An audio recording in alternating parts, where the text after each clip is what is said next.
Are you ready to find out what are the top mistakes that you should definitely avoid, especially as you are starting as a virtual assistant? In this video, I'm going to go through a couple of mistakes that I've seen a lot of people make and some mistakes that I've even done, even though I'm not a virtual assistant myself, but running a virtual assistant agency here in the Philippines.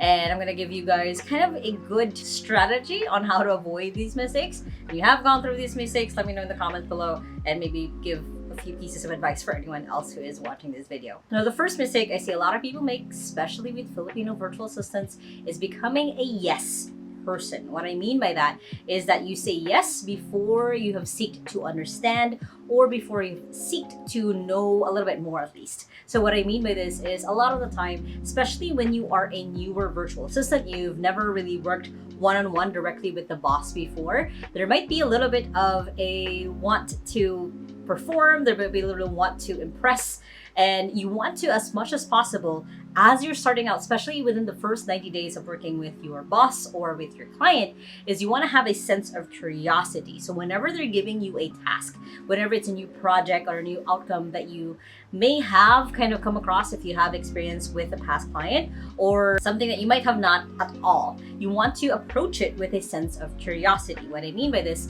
is, let's say your client says like, hey, can you go ahead and clean my inbox? Instead of just saying, yes, I want to do that, you say, yes, and can you give me an example of how you want it to look like? Or do you want me to just kind of create my own system out of it? So the difference between just saying yes and pushing forward and doing things anyway, and just staying a little bit curious about what the client wants, kind of gives you a self-correction and a self-training on how to be able to act for the next time. It also gives you a little bit of insight on what the preference of the client is. Again, especially if this is the first time that you're ever given this task or this outcome on this project.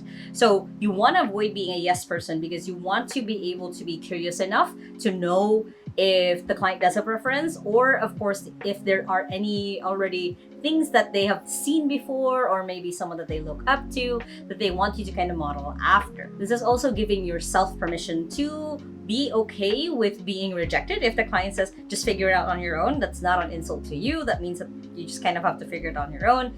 You also have to be open to the rejection of like, oh, you should figure that out, or you should know that already, and being able to push back and like, hey, I kind of have an idea. Is this what you mean? Or would you like for me to, do it this way?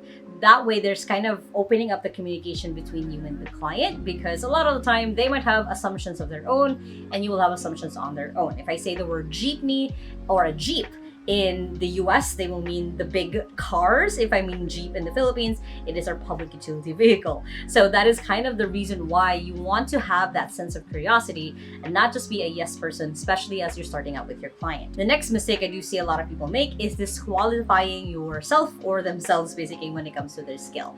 A question I get a lot when I say like, hey, right now to XU, when we are hiring, people ask like, hey, I don't have experience as a virtual assistant, but I've had 10 years experience in this position. I'll be like, yeah, you probably qualify for something in 2XU. Don't disqualify yourself just because, whatever the tagline or the name is, doesn't sound like something you've done before. Be curious. Have that sense of like, hey, what does this look like? Of like looking through and reading through and fully understanding what it is before saying like, oh, no, I can't do this.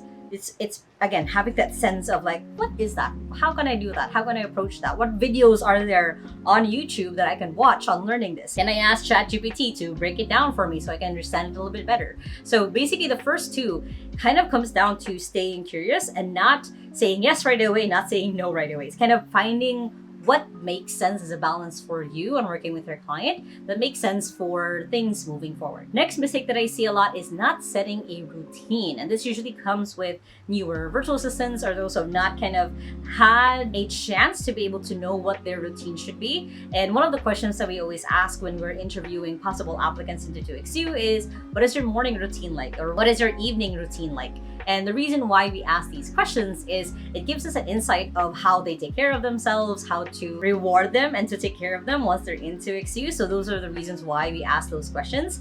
And for you as a virtual assistant, you need to set what those routines look like for you to get ready for work, and then how to get out of work, because it's so easy to kind of let yourself bleed through and keep working. So for example, for a lot of our EAs, their routine could be as they wake up, they go for a walk, they come back, they eat, they create their to-do list for the day, and they get started with their day. Some of our mom EAs will, get up, cook food, get their kids ready to school, send them to school, come back, write their to-do list, and then start their day. So whatever it is, kind of having a way that you can put yourself in the mindset that you're now in work mode, and getting out of the work mode is going to be very important for you to sustain working as a virtual assistant for the long run. The other mistake that I see is not setting boundaries.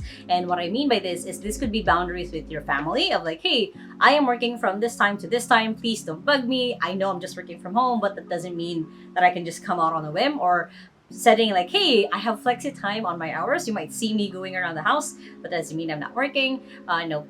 Again, it's putting that boundary that just because it looks like you're flexible doesn't mean that they can just kind of cross that and bug you and not have you be able to work. And on the flip side as well, same thing for your clients of like, hey, I'm only working from this hour to this hour. If I don't respond after 10 p.m., that means I'm going to respond to you, noon tomorrow, whatever it is that you have as a set time for when you're working. So you want to set those boundaries with your family, with your clients, so then there's an easier way for you to be able to show up in the best way. Every time that you say no to a person, every time that you learn how to set that boundary, is kind of giving yourself a little bit of space, a little bit of breathing space to be able to do what you do, to show up in the best way and not be burnt out. Next mistake I see is not creating security measures. And this is a little bit more sensitive for clients, where they do give you their banking details, their passwords, access to everything. It is important that on your computer, especially if, let's say, you share your computer with your child as they're doing research, doing schoolwork, is to put in a way that no one else can access your client's files, their emails, their whatever it is that they have given you, that only you have access to it. And when, of course, you are in places like coffee shops or co-working spaces, you have VPN to protect yourself from other people from seeing what it is that you're doing. It's just putting and adding security measures for you and your client to make sure that nothing gets leaked, your files are in one place, you don't lose things, because that is very important when it comes to building that relationship with your client. And speaking of coffee shops and co-working spaces, that's another mistake that I see a lot, is they don't have backup plans, or virtual assistants don't have backup plans when things fail. And what I mean by this is within 2XU, the way that we have this with our EAs, if their laptop breaks, we are able to supplement them with a backup laptop for a little bit if that's getting fixed, or getting them a new laptop for them to be able to keep using. So for you, it could be just having a little bit of buffer of like saving, you have backup savings of like a laptop just in case. And it's the same thing for your internet or your electricity, especially if you're in the Philippines, is if it goes out, you know the different places within your city, within your town that'll be open, hopefully maybe 24 hours if you're working night shift, or are open, they have a generator, or they have really good internet, they have Starlink. So for example, for when I was in Siargao a few months back, I started finding out where the different places that had Starlink, because that meant that I can just go there and be able to work if my internet at the hotel fails. So it's knowing that as you're traveling, as you do have the location freedom, that you have to set up your backups so that you don't lose a day work. You are someone who is reliable for your client and someone who can keep things going, and you know that you have set up different ways to be able to kind of catch you when things fail. Another mistake that I see a lot is not having support. And what I mean by this is a lot of the time when you are direct hire virtual assistant, is you might be working one-on-one with your client and you don't really have workmates or office mates, you don't have people that you can tap. And when in fact, there are a ton of really amazing virtual assistant organizations, communities, Facebook groups that you can join to start getting a little bit of a sense of community. So what I mean by this is I really encourage that you start building relationships of other people within the same path, within the same journey as you, because then at least it becomes a little bit less lonely. And when you feel like giving up, when you feel like you don't want to do things anymore, at least you have people you can talk to who can relate to where you're at. You can even comment on videos like this of mine, and I'll probably help you a little bit out as much as I can. But it is important, again, for the long-term haul of being a virtual assistant, that you do have a support system or a support group behind you. And lastly, one of the biggest mistakes I see a lot of people make, especially as they're starting out as a virtual assistant, is not building client relationships. And this is a key thing, is I've seen a lot of people who get a little bit awkward with their client, who don't feel like they can open up to them, or they don't want to build that relationship. Hey, like I'm only working from this to this, that's it. But it is important to start building a relationship with your client, especially as a virtual assistant, because unlike other kind of more office-based jobs where you have a manager and your manager's a manager and that manager's a manager, you're probably working directly with a founder of a business. And it's going to be really important for you to build a relationship with them, especially as their virtual assistant, because then you start learning, again, those preferences that they have, what they like to see, and you also get to align yourself a little bit better with them. And of course, I usually use my most amazing virtual assistant, Honey, where for us in the last 2.5 years of working together, we've kind of built a really good solid relationship where we know that, I can check on her with her and her family, she can check in with mine.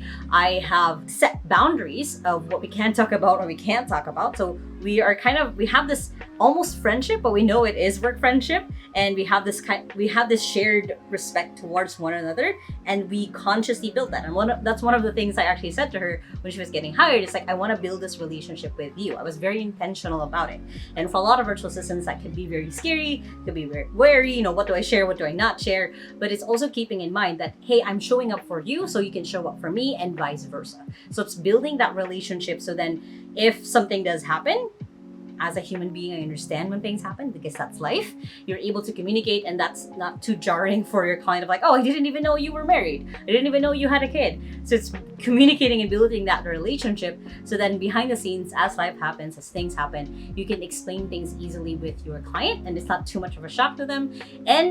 And this is the cooler part, is that if you share your own goals and your dreams with them, you're able to even collaborate, and they can guide you through that journey. And I've seen a lot of our own clients in Twix, you do that for their own EAs, is that once they know, like, oh yeah, I know, so-and-so really wants this to be their life goal, I want to help them out on it, then they're able to have kind of a game plan on how to do that, and then aligning themselves and giving them projects that they love. So there are a lot of, well, basically more benefits than cons when it comes to kind of building and cultivating that client relationship with the person that you're working with. And a lot of this is a bonus, and this was originally not on my script even, is that one of the mistakes I see a lot of virtual assistants make is seeing themselves as lower, quote unquote lower, than their clients.